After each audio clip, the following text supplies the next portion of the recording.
Olá, meu amigo, minha amiga, graça e paz a você, meu irmão, a você, minha irmã. Aqui é Jailson Gomes, do canal Graça em Espírito, de Santo Antônio do Jacinto, Minas Gerais, aqui no Vale do Jequitinhonha. Meus irmãos, eu estou passando aqui para deixar uma mensagem da Palavra de Deus para o nosso canal. Mas antes, eu agradeço a você que já se inscreveu no meu canal, agradeço de coração. E você que não se inscreveu ainda, eu peço, meus amigos, se inscreva, compartilha, né? Ativa o sininho aí, na posição todas, para quando eu postar novos vídeos, o YouTube possa divulgar até você. Porque a ideia desse canal, meus irmãos, é nada mais do que divulgar a palavra de Deus, a mensagem da graça até você e até mais pessoas. Porque às vezes, nas simples mensagens, o Senhor possa falar contigo, possa tocar no seu coração, possa alcançar alguém que está precisando de uma palavra. Entende? É nesse sentido que esse canal foi feito. Desde já, agradeço muito vocês, né? De coração. E assiste o vídeo até o final para você entender o sentido daquela mensagem que está sendo divulgada no canal. Mas hoje eu gostaria de falar um pouco da serpente do Éden, lá do Jardim do Éden, e onde foi escrito, né, o livro de Gênesis, né, e por quem foi escrito esse livro de Gênesis. Então, meus amados, eu vou estudar, fazer um pouco resumido, né, o estudo, porque é um estudo bastante longo e também polêmico. É um estudo polêmico, porque no sistema religioso entende que no Éden tinha uma serpente que entrou um ser nessa serpente e mandou Adão e Eva comer um fruto. Mas vamos estudar no entendimento da graça, do Evangelho da Graça, para nós entender. Então vamos lá, vamos começar em Gênesis 2, a partir do versículo 7, que diz assim: "E formou o Senhor Deus o homem do pó da terra, e soprou-lhe nas narinas o fôlego da vida, e o homem tornou-se alma vivente." Então o homem, Deus fez do barro, Deus sopra na narina do homem, e o homem tornou-se alma vivente. Ele não era espiritual até aí, ele era uma alma vivente. Gênesis 2,15. "Tomou, pois, o Senhor Deus o homem e o pôs no jardim do Éden para lavrar e guardar." Então Deus fez o homem e pôs lá no jardim do Éden para lavrar a terra e guardar, ser um guarda ali também. E trabalhar, né? Nesse sentido que é lavrar a terra, no sentido de capinar e cuidar, plantar, etc. É nesse sentido que é lavrar. 16. "Ordenou o Senhor Deus ao homem, dizendo: de toda árvore do jardim pode comer livremente." No 17. "Mas da árvore do conhecimento do bem e do mal, desta não comerás, porque no dia em que dela comerdes, certamente morrerás." Então aqui Deus deu uma ordem para ele, que naquela árvore que estava no meio do jardim ele não podia comer e também não podia tocar naquela árvore, né? Mas de todas as outras, sem exceção, ele podia alimentar sim, ele podia comer. Gênesis 2,18. "Disse mais o Senhor Deus: não é bom que o homem esteja só. Far-lhe-ei uma ajudadora para lhe ser idônea." Então Deus viu que ali o homem estava só, Deus disse que não era bom que aquele homem ficasse só. E ali Deus resolve fazer uma companheira para ele. Versículo 19. Da terra formou, pois, o Senhor Deus, todos os animais, o campo e todas as aves do céu. E os trouxe ao homem para ver como lhes chamaria. E tudo que o homem chamou a todo ser vivente, isto foi o seu nome. Então, Deus fez todos os animais, o ser vivente. Deus chama ali agora o homem para pôr nome nesse ser. E ali ele colocou, e o nome que o homem deu a essas criaturas, Deus não mudou. Olha que responsabilidade, né? O Criador faz os animais ali, e agora quem põe o nome nesses animais é o homem, que também foi feito por Deus. Entende? É uma responsa, né? Gênesis 2:20. Assim o homem deu nomes a todos os animais domésticos, às aves do céu e a todos os animais do campo. Mas para o homem não se achava ajudadora idônea. Então ali o homem colocou nome, né, de todas as aves, de todas as criaturas que Deus fez. Mas ali observamos que ele também observava ali que não tinha um ser, ou seja, um animal ali, né, no meio daqueles animais que era compatível com ele, entende? Para ser a esposa dele. Vê que já começa aí, esse homem chamado Adão, ele era astuto. Por aí nós sabemos que ele já viu o que acontecia no meio desses animais, porque era uma época de procriação, estava no tempo das criaturas da terra ali feito por Deus, aumentar, entende? Render, produzir. É nesse sentido, ele olha ali e vê que não tem uma criatura ali compatível com ele, né? Com Adão, com o ser humano, né? Nessa época, ele não perdeu a oportunidade e já em colocando nome, gente, observa aqui no texto que ele já procurava alguém para ele. Gênesis 2:21. Então o Senhor Deus fez cair um sono pesado sobre o homem, e este adormeceu, tomou-lhe então uma das costelas e fechou a carne em seu lugar. Então Deus fez ele cair um sono profundo, ele adormeceu, e Deus tirou uma das costelas e sarou ali a carne no lugar. 22. Da costela que o Senhor Deus lhe tomara, formou a mulher e a trouxe ao homem. Deus maravilhoso, de uma costela, né? Deus faz um ser, faz uma mulher para Adão. E Deus fez e trouxe. Gênesis 2, versículo 23. Então disse o homem: esta é agora osso dos meus ossos e carne da minha carne. Ela será chamada varoa, porquanto do varão foi tomado. Ponto importante. Aqui entendemos que Adão, ele não era um homem, entende? Ele não era um homem besta, ou falando, um homem gênio, né? A palavra mais bonita. Ele não era, mesmo que ele tinha sido feito ali há pouco tempo, mas agora ele fala, quando ele vê a mulher, o que ele diz? Disse o homem: esta é agora osso dos meus ossos. Como é que ele ia saber falar um negócio desse? E carne da minha carne. Entende? Como é que ele ia entender isso? Ela será chamada varoa, porquanto do varão foi tomada.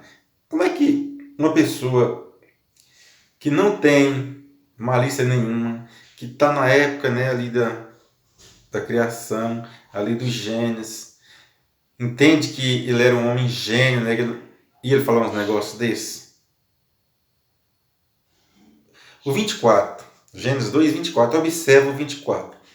Portanto, deixará o homem o seu pai e a sua mãe, e unir-se à sua mulher, e será uma só carne. Outro ponto importante é que, como Adão ia saber que o cara largava pai e mãe e unisse uma mulher, ia se tornar só uma carne? Se uma vez que ele foi criado por Deus, ali no Éden, feito do barro e soprado na narina, ele não conheceu o pai, ele não conheceu a mãe, ele não conheceu o irmão e nem a irmã. Como ele ia falar um negócio desse? Entende? Um ponto aqui, outro ponto, né? No 25. E ambos estavam nus, o homem e sua mulher, e não se envergonhavam. E não se envergonhavam que estava nu, porque até eles não tinham desobedecido a Deus. Até aí, ele não era desobediente ainda à palavra de Deus. Eu estou pulando alguns versículos, porque é um estudo longo, entende? Detalhado. Mas, na visão da graça, nesse segmento que eu estou estudando aqui, você tem uma Bíblia e depois você pega a sua Bíblia e vai estudando e vê os versículos citados, os capítulos e os versículos citados, e aí com calma você vai estudando que o nosso Senhor, o nosso Jesus, o nosso Deus vai iluminar a sua mente, ele vai tocar no seu coração e você vai conseguir entender, assim como o Senhor me libertou do sistema. E hoje, graças a Deus, não vivo mais preso ao sistema. Eu vivo em Cristo, eu vivo com Cristo. 24 horas eu estou ligado no Pai Celestial. Continuando, Gênesis 3, versículo 1. Agora já vai entrar aqui uma serpente, que até aí ela não existia. Mas nós entendemos aí que Adão, ele não era tão ingênuo como diz, entende? Se você ler com calma, detalhadamente, você vai entender essa mensagem. Gênesis 3, versículo 1. Ora, a serpente era mais astuto de todos os animais do campo que o Senhor Deus tinha feito. E esta disse à mulher: é assim que Deus disse: não comereis de toda a árvore do jardim. A serpente, entender aqui que aqui tem uma serpente. Mas nós estamos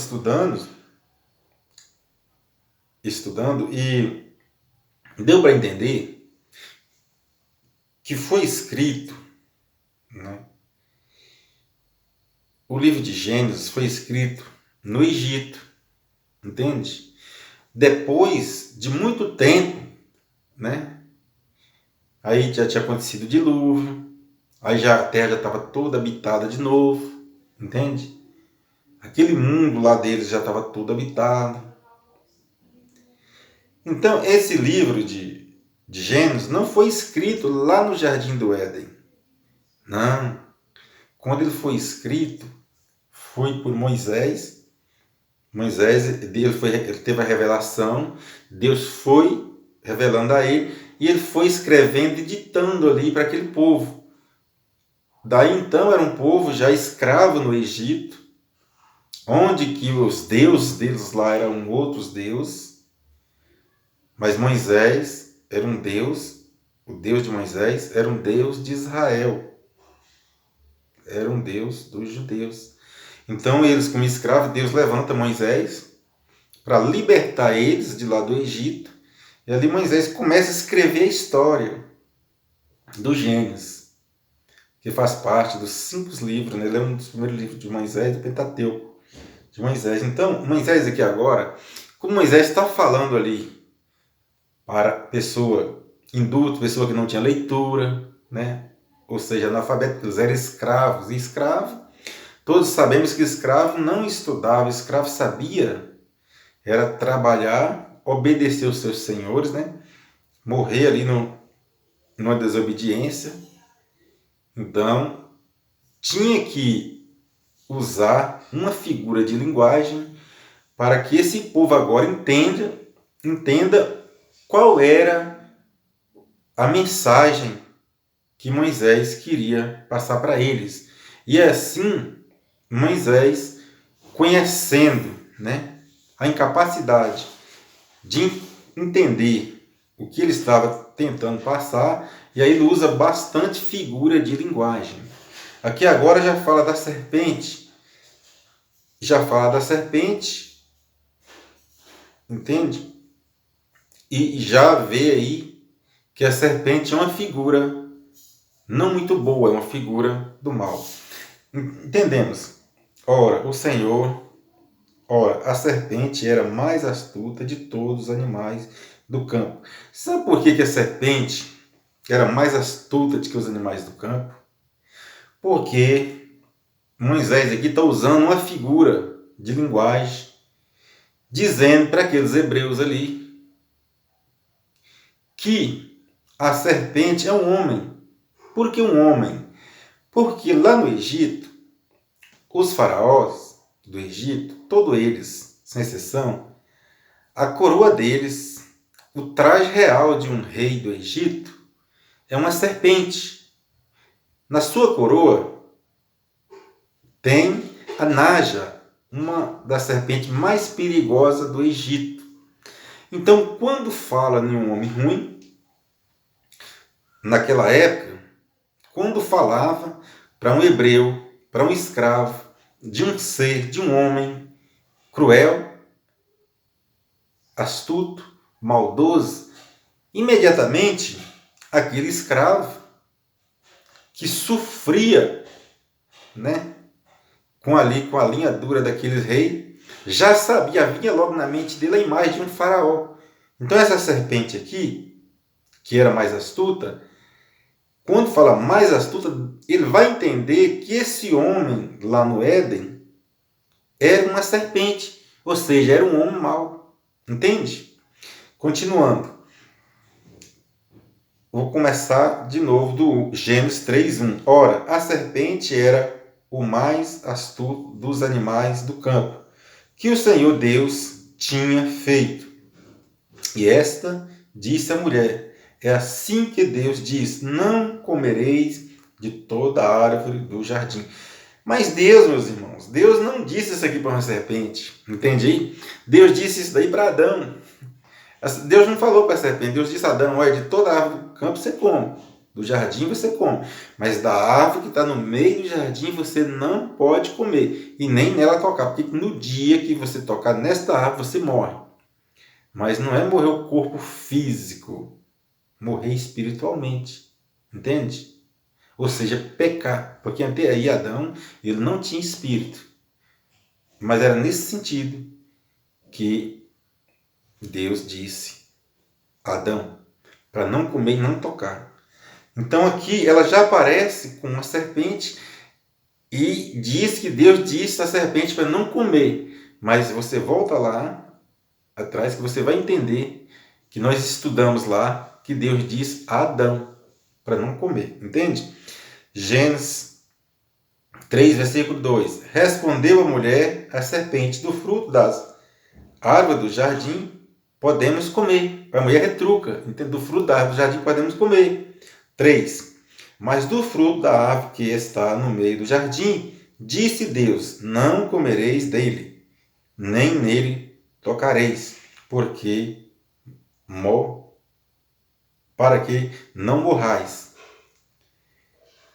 Mas do fruto da árvore que está no meio do jardim, disse Deus: não comereis dele, nem nele tocareis, para que não morrais. Então, ela diz, a serpente: não, Deus falou, foi assim.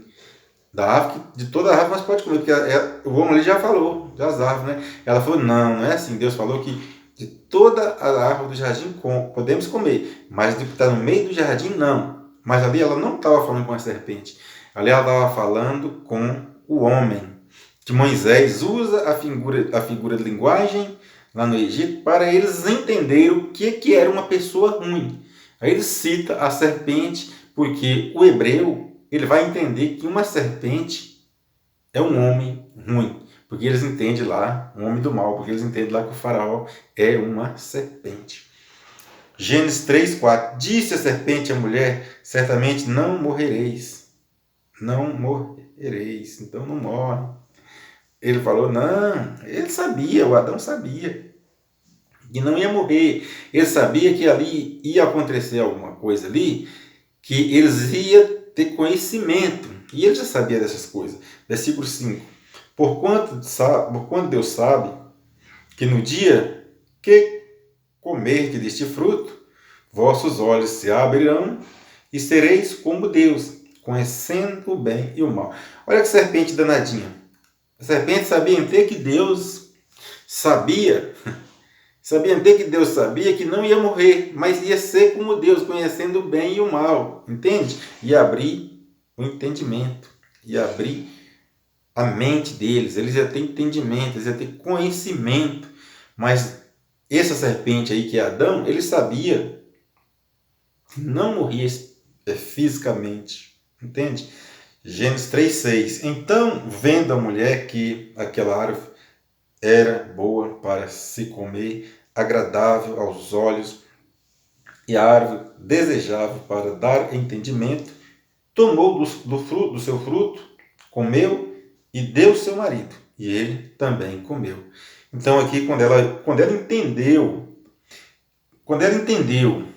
qual era o sentido, né, da morte, qual era o sentido do mal que fazia, ela entende que no entendimento dela fazer era bem.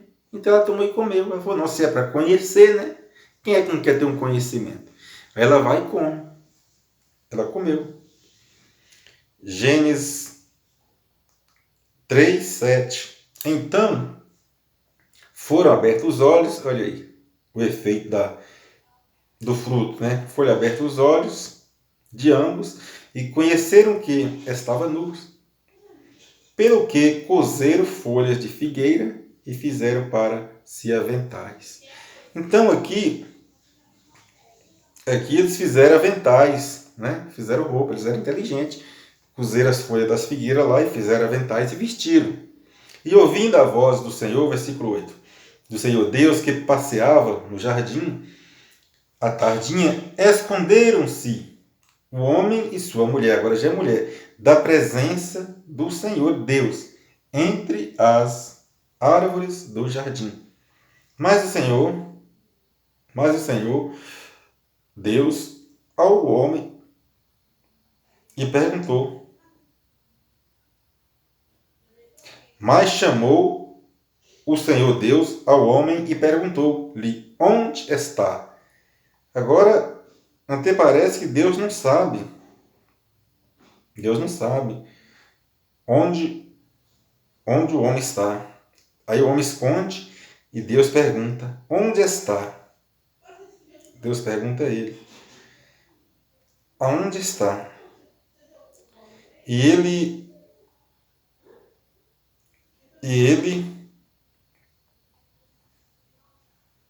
Deus perguntou-lhe, mas quem te mostrou que estava nu?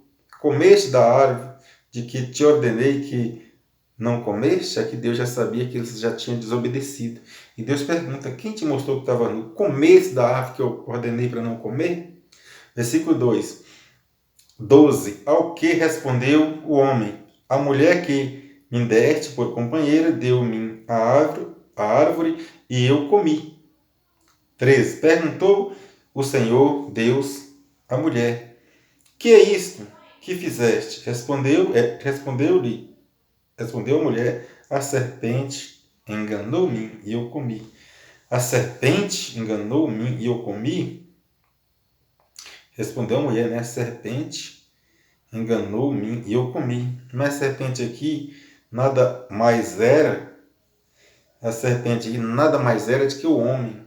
Mas ele diz, a mulher que tu me deu, ele não falou que foi a serpente que deu. Ele, para colocar a culpa em Deus, ele disse, a serpente. Não, ele disse, a mulher que tu me deu. Já para colocar a culpa em Deus, eu errei, ou seja, eu pequei, porque o Senhor me deu essa mulher e agora ela pega esse fruto aí e me dá e eu como. Que na realidade não é um fruto, não é uma fruta, é um fruto. Quando se trata de fruto de entendimento, fruto de arrependimento, fruto de conhecimento, entende? E ali era um limite imposto por Deus, para que nenhuma ultrapassasse as regras, entende? O limite ali, entre o homem e a mulher. Porque com certeza, Adão via o que os animais faziam. Ele sabia qual era o sentido de um macho e uma fêmea, entende? De um casal. E ele via ali. Mas esse fruto é no sentido de ter entendimento. Olha, o Senhor disse para não ultrapassar. Entende? Chegar até aqui e para. E dessa desobediência nasceu quem? Nasceu Caim. Entende? E aí a história de Caim você entende, você já sabe como que funciona. Gênesis 3,14. Então o Senhor Deus disse à serpente: porquanto fizeste isso, maldita serás tu entre todos os animais domésticos. Agora eu te pergunto, serpente é um animal doméstico? Serpente é um animal doméstico? Serpente eu mesmo não quero ter uma na minha casa. Entende? Eu acredito que muita gente não gostaria de ter uma serpente em casa. Quando é doméstico, é um animal de casa. E dentre todos os animais do campo, sobre o teu ventre andarás e pós comerás todos os dias da tua vida. Porém, inimizade entre ti e a mulher, e entre a tua descendência e a descendência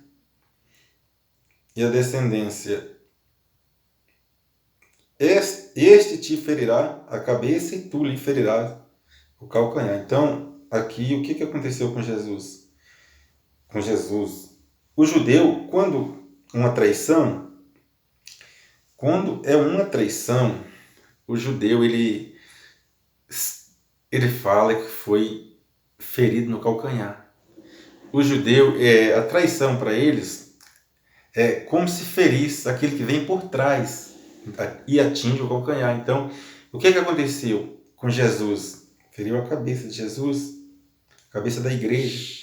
Quem é a cabeça da igreja? Era Jesus. Entende? Entende o que aconteceu com o traidor? É nesse sentido que fala esse versículo. Vamos lá em Ezequiel 28. Vamos entender como era que Deus queria como fosse. Porque lá o pessoal do sistema, eles usam a profecia de Ezequiel, uma profecia que Deus manda Ezequiel falar para o rei de Tiro e dizer quem foi ele, entende? Como o homem tinha que ser, e o homem jogou tudo isso fora por causa da desobediência. Ezequiel 28. Deus vai dizer assim, através da boca do profeta Ezequiel. É uma palavra profética. Ezequiel 28, 13. Estiveste no Éden, jardim de Deus. Mas não é que o rei Irão estava no Éden. Ele está falando do homem, da pessoa homem, que teve a oportunidade no Éden. Cobriras-te de toda pedra preciosa.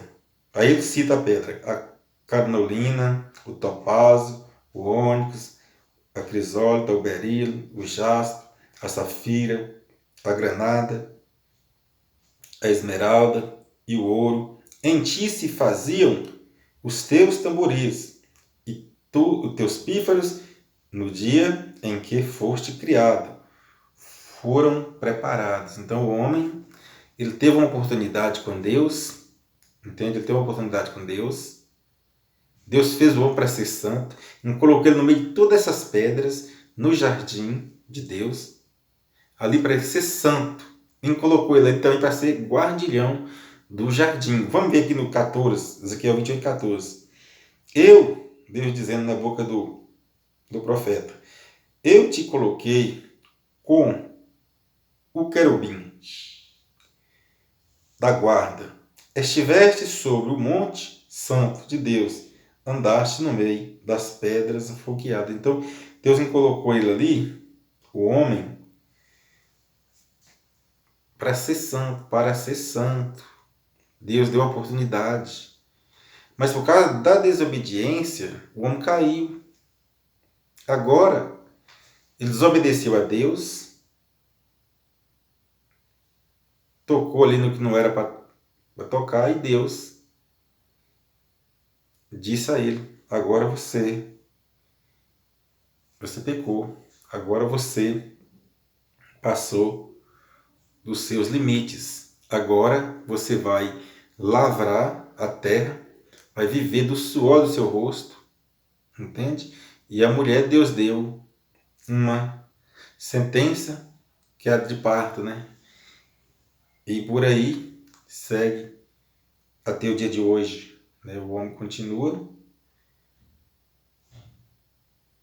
lavrando, trabalhando e a luta, e a mulher também tem essas, né? Essas dores aí que Deus disse que é para ter, isso não mudou. Mas por quê? Não foi um anjo, um ser caído, meus irmãos. Não foi um ser caído que caiu do céu. Porque se fosse aqui em Ezequiel 28, foi bem muito depois do Éden, entende? Essa linguagem que Moisés usa lá no livro de Gênesis, lá no Egito, é uma linguagem figurada. É uma linguagem de figura. Porque uma vez que ele está conversando com um povo ali que tinha pouca cultura, pouco conhecimento na época. Então Moisés agora, para passar uma mensagem, para que esse povo compreenda o que Moisés queria falar e que entenda, ele tinha que usar uma figura, uma metáfora,